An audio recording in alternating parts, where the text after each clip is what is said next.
Hello everyone, welcome back to my channel study only science.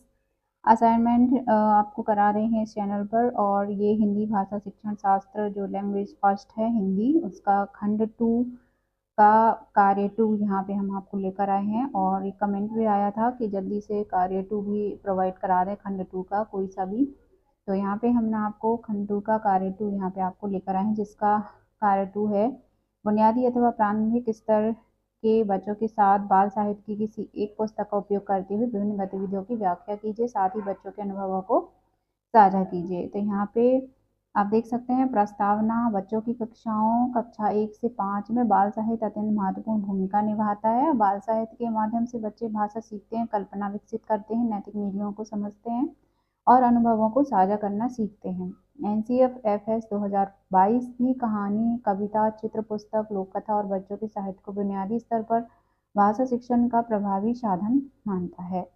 इस कार्य के लिए मैंने प्रसिद्ध बाल पुस्तक एक था राजा पंचतंत्र शैली की कहानी का चयन किया है। यह कहानी सरल भाषा, रोचक घटनाओं और आकर्षक चित्रों से युक्त है, जो बच्चों के लिए अत्यंत प्रिय और बोधगम्य है। इस कहानी का उपयोग करते हुए कक्षा 3 के बच्चों के साथ विभिन्न गतिविधियां आयोजित की, जिनका विवरण नीचे प्रस्तुत है।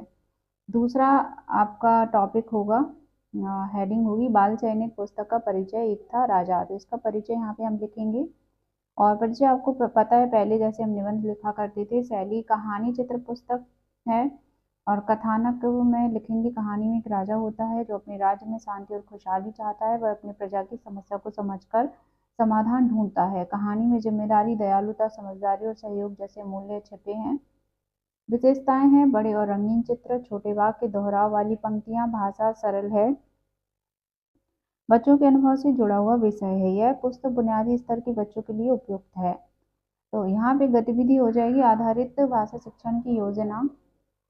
बाल साहित्य का उपयोग केवल कहानी सुनाने तक सीमित नहीं है, इसे भाषा, नैतिक मूल्य, रचनात्मकता और सामाजिक भावनात्मक सीखने का माध्यम बना सकते हैं। यहाँ प्रमुख 8 प्रमुख गतिविधियों का विस्तृत विवरण दिया जा रहा है, जिसे मैंने बच्चों के साथ किया। तो यहाँ पे हम आपको तो विभिन्न गतिविधियों की व्याख्या, किस तरह से कहानी सुनाना, ठीक है। तो स्टोरी टेलिंग विद एक्सप्रेशन के साथ कैसे किया गया, बच्चों को घेरा बनाकर बैठाया गया। कहानी नाटकीय शैली में चेहरे के हाव भाव और आवाज के उतार चढ़ाव के साथ सुनाई गई। हर घटना पर थोड़ी देर ठहर कर बच्चों के प्रश्न पूछना। और अब आगे क्या होगा, कैसा राजा होगा। तो यहाँ पे सीखने के परिणाम मिलते हैं कि सुनने की क्षमता बढ़ी, कहानी में रुचि जगी, कल्पना शक्ति का विस्तार हुआ। फिर बच्चों का अनुभव पूछेंगे। बच्चों ने उत्साहपूर्वक कहानी सुनी और उन्होंने खुद भी राजा की आवाज की नकल की। दूसरा गतिविधि अपनाएंगे, चित्र अवलोकन गतिविधि। तो यहाँ पे होगा कैसे किया गया, कहानी की एक चित्र पुस्तक बच्चों के समूह में दी गई। बिना शब्द पढ़े केवल चित्र देखकर कहानी बोलने को कहा गया। फिर सीखने के परिणाम क्या मिलते हैं, चित्र से अर्थ ग्रहण करने की क्षमता विकसित हुई, बच्चों में अभिव्यक्ति बढ़ी। यहाँ पे बच्चों की प्रतिक्रिया जानते हैं। बच्चों ने बताया कि राजा खुश दिख रहा है और लोग उसकी बात सुन रहे हैं, जिससे उनकी अवलोकन क्षमता स्पष्ट हुई। तीसरी गतिविधि आती है भूमिका अभिनय, जिसे रोल प्ले कहा जाता है। कैसे किया गया, कहानी के पात्र चुने गए, राजा, मंत्री, प्रजा के बच्चे। छोटे छोटे संवाद लिखकर बच्चों को सौंपे गए। बच्चों ने मंच पर आकर कहानी का अभिनय किया। फिर सीखने के परिणाम क्या मिले, बोलने की क्षमता में वृद्धि, आत्मविश्वास बढ़ा, सहयोग और टीम वर्क की सीख। यहाँ पे अनुभव पूछा तो राजा की भूमिका निभाने वाला बच्चा बोला, मुझे राजा बनकर बहुत मजा आया और मुझे सब सुन रहे थे। फिर शब्द खोजो खेल वाली गतिविधि करते हैं। कैसे किया गया, पुस्तक के चयनित पृष्ठ दिखाए गए, बच्चे राजा, प्रजा, सुख, समस्या जैसे शब्द ढूंढते गए। जो शब्द सबसे जल्दी मिला उसे स्टार दिया गया। फिर सीखने के परिणाम, शब्द पहचान, पढ़ने का आनंद, एकाग्रता में वृद्धि हुई। बच्चों की प्रतिक्रिया में कुछ बच्चों ने कहा कि मुझे प्रजा शब्द ढूंढने में मुश्किल हुई, इससे पता चलता है कि किन शब्दों पर अतिरिक्त ध्यान देना होगा। फिर रचनात्मक लेखन आता है। कैसे किया गया, बच्चों को चित्र दिया गया, राजा और प्रजा, उनसे पूछा गया इस चित्र में क्या हो रहा है। बच्चों ने 2-2 वाक्य लिखे। सीखने के परिणाम में लिखने की प्रारंभिक क्षमता विकसित हुई और वाक्य निर्माण कौशल बढ़ा, सोचने और लिखने का संबंध मजबूत हुआ। बच्चों का अनुभव, कुछ बच्चों ने अपनी भाषा में लिखा, राजा बात कर रहा है, लोग खुश हैं, जो भाषा विविधता का सुंदर उदाहरण था। अगला आता है गतिविधि अपना अपना अंत बनाओ। तो मेक योर ओन एंडिंग। कैसे किया गया, इसने कहानी का आधा भाग पढ़कर रुक गया, बच्चों को कल्पना करने को कहा। अब आगे क्या होगा? सीखने के परिणाम, रचनात्मकता, कहानी कहने की क्षमता और तार्किक सोच, ये सीखने के परिणाम मिलते हैं। उसके बाद बच्चों की प्रतिक्रिया में किसी बच्चे ने कहा राजा सबको खीर खिलाएगा, तो किसी ने कहा राजा पेड़ लगवाएगा।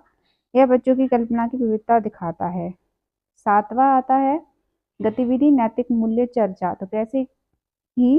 कक्षा में बैठकर चर्चा की, राजा अच्छा क्यों था, कौन से गुण हमें सीखना चाहिए। सीखने के परिणाम में मूल्य शिक्षा, सामाजिक व्यवहार, सहानुभूति और जिम्मेदारी।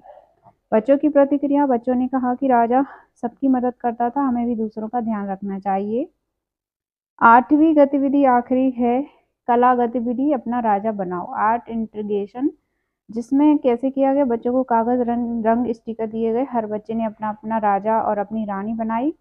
बाद में वे चित्र से कहानी सुनाने लगे। सीखने के परिणाम होता है कला कौशल, कल्पना और दृश्य भाषा संबंध। बच्चों का अनुभव, कई बच्चों ने अपने बनाए राजा को मेरा राजा कहा और उसे घर ले जाने की इच्छा जताई। 5वां हमारी हेडिंग आती है बच्चों के अनुभव प्रतिक्रियाएं, ओवरऑल लर्नर एक्सपीरियंस। तो पूरी गतिविधि के दौरान बच्चों की सबसे प्रमुख गतिविधियां प्रतिक्रियाएं थीं। उच्च स्तर की रुचि और आनंद, कहानी और चित्रों ने बच्चों को बांधे रखा। भाषा में सहजता, बच्चे बिना डरे बोलने लगे। बहुभाषिकता का सुंदर प्रभाव, कुछ बच्चों ने अपनी मातृभाषा में कुछ शब्द भी जोड़े, जिससे सीखना अधिक प्राकृतिक हो गया।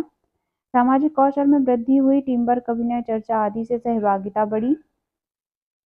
रचनात्मकता में वृद्धि, कहानी का नया अंत बनाना, चित्र बनाना, भूमिका निभाना, सबसे उनकी रचनात्मकता सोच खोली। और मूल्य सीखना में आता है कहानी से दया, सहयोग, जिम्मेदारी जैसे मूल्यों को समझा।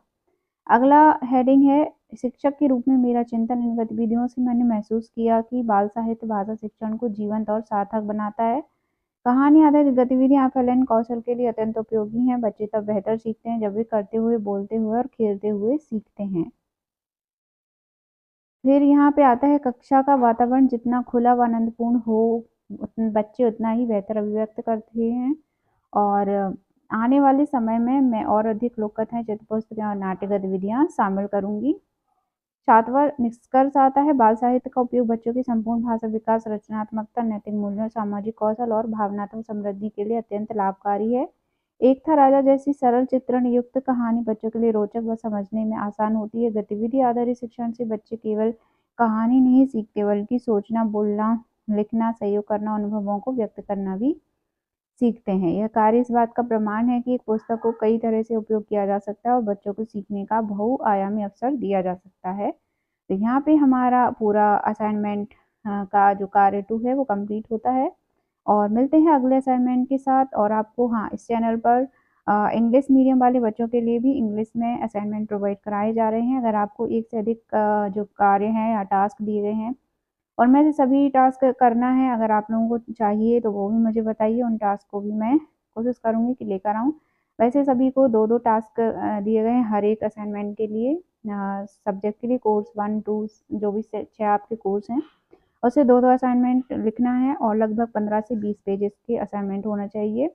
तो आई होप आप लोगों को वीडियो से इतना तो समझ में आया होगा। और मिलते हैं, वीडियो को लाइक करते शेयर करते जाइए। और हाँ, हमारे चैनल पे पहली बार आए हैं तो सब्सक्राइब कर लीजिए। आपके लिए, अगर आप टीचर्स हैं तो उससे रिलेटेड भी यहाँ पे वीडियो आपको प्रोवाइड कराई जाएगी, अगर आप चैनल को सब्सक्राइब करते हैं और लगातार बने रहते हैं हमारे साथ। मिलते हैं नेक्स्ट टॉपिक में अगले असाइनमेंट के साथ। तब तक के लिए सभी को राधे राधे।